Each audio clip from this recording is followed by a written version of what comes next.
जब हम किसी को प्रणाम करते हैं, उन्हें नमस्कार करते हैं या हमें कोई प्रणाम करता है, तो अनायास ही हमारे मुंह से निकलता है खुश रहो, गॉड ब्लेस यू, सदा सुखी रहो। ये जो प्रणाम के उत्तर में हमारे मुंह से निकलते हैं ना, ये कोई साधारण शब्द नहीं है। ये दुनिया के सबसे कीमती शब्द हैं। आजकल हम इन बातों को महत्व देना बंद करते जा रहे हैं, पर यकीन मानिए, जो प्रणाम के जवाब के रूप में आशीर्वाद हमें मिलता है या हम किसी को देते हैं, वो 100% चमत्कारिक शब्द होते हैं, बेशकीमती शब्द होते हैं।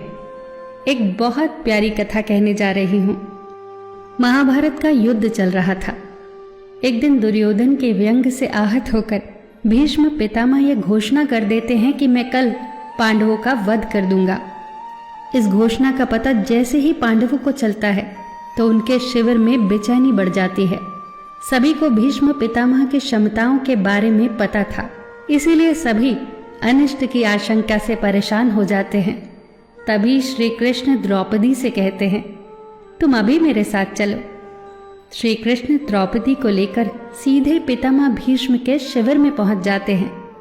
श्री कृष्ण स्वयं तो शिविर के बाहर खड़े हो जाते हैं, पर वो द्रौपदी से कहते हैं कि अंदर जाकर पितामह भीष्म को प्रणाम करो। जैसे ही द्रौपदी ने शिविर के भीतर जाकर पितामह भीष्म को प्रणाम किया, तो पितामह भीष्म के मुख से द्रौपदी के लिए ये आशीर्वाद निकला, अखंड सौभाग्यवती भव।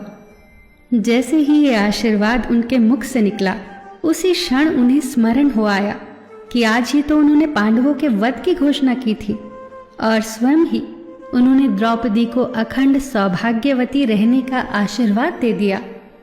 फिर पितामह भीष्म ने द्रौपदी से पूछा, पुत्री, क्या तुम इतनी रात को यहाँ अकेली आई हो या तुम्हें यहाँ श्री कृष्ण लाए हैं? तब द्रौपदी ने कहा, जी पितामह, और वो शिविर के बाहर ही खड़े हैं। शिविर से बाहर निकलकर दोनों ने एक दूसरे को प्रणाम किया और पितामह भीष्म ने कहा, मेरे एक वचन को मेरे ही दूसरे वचन से काटने का काम केवल कृष्ण ही कर सकते हैं। शिविर से वापस लौटते समय श्री कृष्ण ने द्रौपदी से कहा, तुम्हारे एक बार जाकर पितामह को प्रणाम करने से तुम्हारे पतियों को जीवन दान मिल गया है। अगर तुम प्रतिदिन भीष्म, धृतराष्ट्र, द्रोणाचार्य आदि को प्रणाम करती होती और दुर्योधन, दुशासन आदि की पत्नियां भी पांडवों को प्रणाम करती होती, तो शायद इस युद्ध की नौबत ही न आती। जो हर घर में कलह कलेश का वातावरण रहता है, वो कहीं न कहीं इस बात के मूल से जुड़ा है कि हम संस्कार भूलते जा रहे हैं। हम जाने अनजाने अपने बड़ों की उपेक्षा करने लगे हैं। याद रखना कि हर चीज पैसे से खरीदी नहीं जा सकती, और ये भी याद रखना कि हर बात का जवाब गूगल से नहीं मिलता।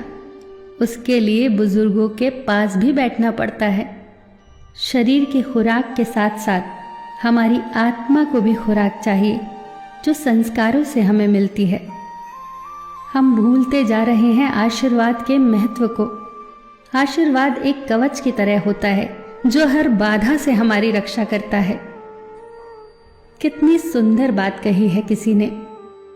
प्रणाम अनुशासन है, प्रणाम शीतलता है, प्रणाम आदर सिखाता है, प्रणाम से सुविचार आते हैं, प्रणाम झुकना सिखाता है, प्रणाम क्रोध मिटाता है, प्रणाम आंसू धो देता है, प्रणाम अहंकार मिटाता है, प्रणाम हमारी संस्कृति है। आप सभी को मेरा सादर प्रणाम। फिर मिलेंगे दोस्तों अगली वीडियो के साथ। तब तक के लिए अपना ख्याल रखना और हमेशा मुस्कुराते रहना।